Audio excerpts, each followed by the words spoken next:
Hello, Peter47890 here, and this video is here to discuss my overlying thoughts on the Valkyria Chronicles 4 demo that came out around 3 weeks ago in North America. I know, kind of late. So, what do I think about it? I think it's pretty good. I will say it's very reminiscent of the first Valkyria Chronicles regarding how that game played and was structured, with how we're back to the book format of the first game, via how Valkyria Chronicles 4 is telling its tale through a diary format. How the game still has that signature Valkyria Chronicles style gameplay, with how the combat blends SRPG elements with third-person shooter mechanics to provide a unique combat experience that emphasizes on strategy, and etc.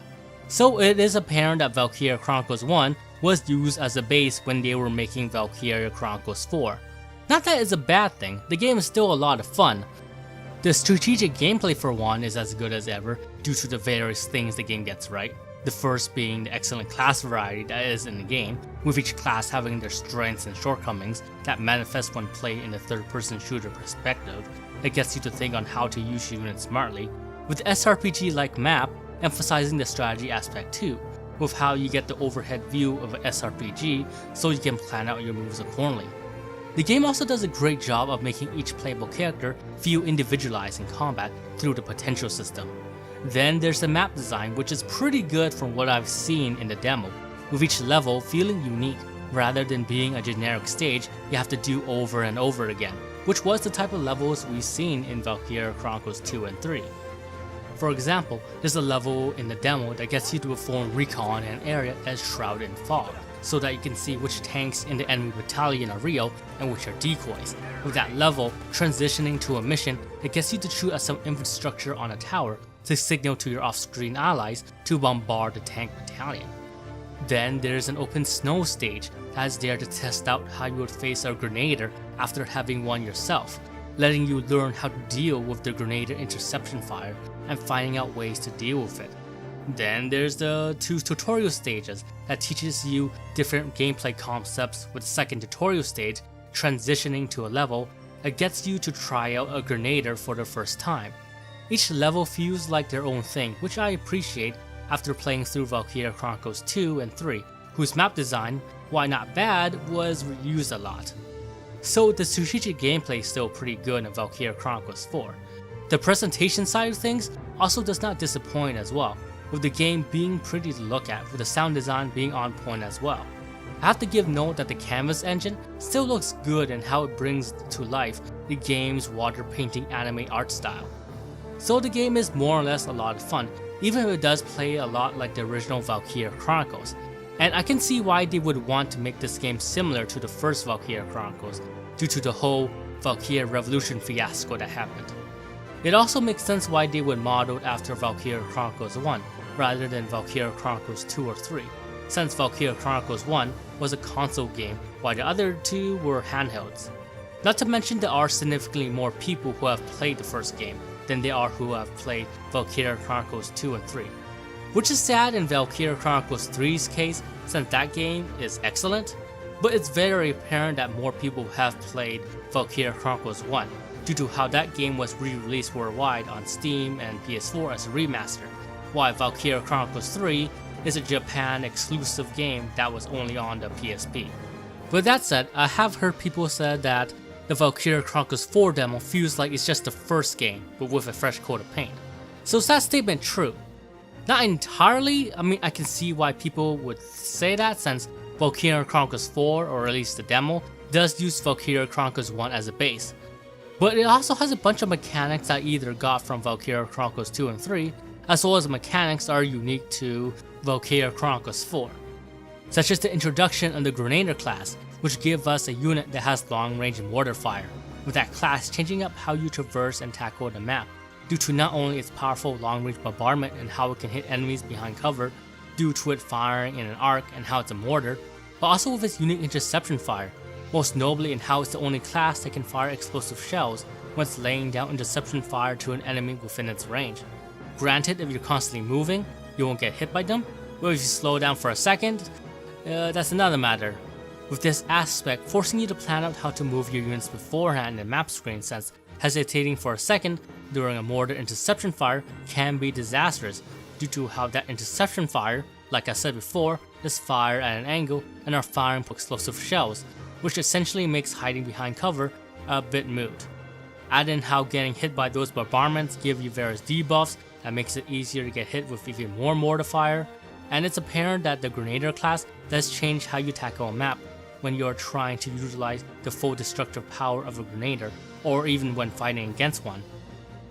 Then there's the synergy aspect of the class to consider, with how a Grenader's interception fire isn't determined solely by what that lone Grenader can see, but also by what the entire team can see. How far they can fire is still limited by their weapon, but they can still fire at enemies that are not in their field of view as long as you got units surveying the area, which is a contrast to how every other class needs to be able to see their enemies directly to perform interception fire. This element in turn encourages you to move your units smartly so that you can see every nook and cranny in the map to fully increase your Grenader efficiency.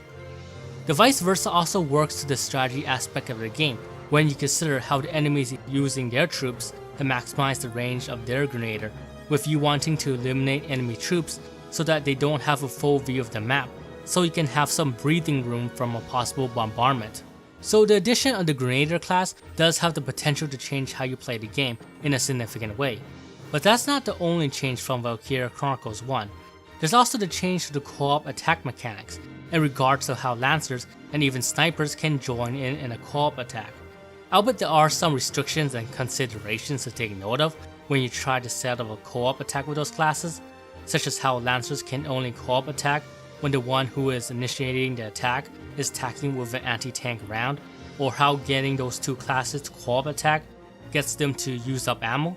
But the fact that it can co-op attack now does change how you would move your Snipers and Lancers in your team as compared to the previous game, where they were rather isolated units to a degree due to not being able to co-op attack. I also like the restrictions and considerations that co-op attack has with those classes, since it does add to the strategy aspect of thinking how to maximize the efficiency of a co-op attack and not overkill the enemy with those classes, since the co-op attack does have a cost, with it making sense by those classes do have a cost to the co-op attack due to how powerful the Lancer and Sniper offensive capabilities are. If they could just co-op attack like normal with no cost, the game would be pretty busted. Let's see what other changes there are in the game. Oh yeah, there's all the changes from Valkyria Chronicles 2 and 3 that is brought over to Valkyria Chronicles 4, such as tanks costing 1 AP to use now at the cost of limited tank rounds, where it was 2 AP with unlimited tank rounds in Valkyria Chronicles 1, how the SP system makes a return, which was introduced in Valkyria Chronicles 3, how there's apparently still character fragments in Valkyria Chronicles 4, which was introduced in Valkyria Chronicles 2 and 3, etc. Overall, there are quite a few differences you can see in Valkyria Chronicles 4. Anyone who is trying to be literal when they say that Valkyria Chronicles 4, or at least the demo, plays exactly the same as the first game is clearly misremembering how Valkyria Chronicles 1 played, most likely due to having not played that game in a long time.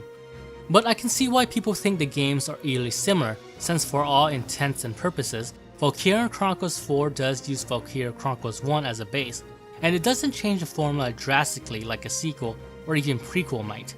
The game, strangely enough, reminds me of Valkyria Chronicles 3 in this regard, and how Valkyria Chronicles 4 is using the first game as a base, with it adding various additions and modifications to it to improve the gaming experience, but also doesn't add enough to differentiate it as a full-on sequel. Now, like I said, I think this is done intentionally as a way to tell Valkyria Chronicles veterans that the series hasn't abandoned the classic gameplay style found in the Valkyria Chronicle games. But it is a fact that Valkyria Chronicles 4 is very similar to Valkyria Chronicles 1. Now, I don't personally mind this since I still think the game is a lot of fun, and it does have enough differences between them that I'm still able to differentiate the two games from each other. But some people might take issue with how similar this game is to a game that was released almost a decade ago. Oh wow, Valkyria Chronicles 1 was released a decade ago. I feel old now. Moving on, I guess the only thing to talk about now is the story and characters. I think it's fine from what I've seen. The characters they introduced were likable and distinctive, the character interaction between them was charming, and the premise of having the Federation doing a full-on invasion upon the Imperial capital got me excited to see the large-scale battles that might result of it and see how it might affect our band of characters. The only part of the story I'm iffy at is what's up with Claude's wind sensibility. But besides that, I'm pretty excited about the game overall. Can't wait to get this game in a month when it gets released in North America. Well, that's my thoughts on the Valkyria Chronicles 4 demo. Hope you guys enjoyed it, and this is Peter4789 Cyrus signing off.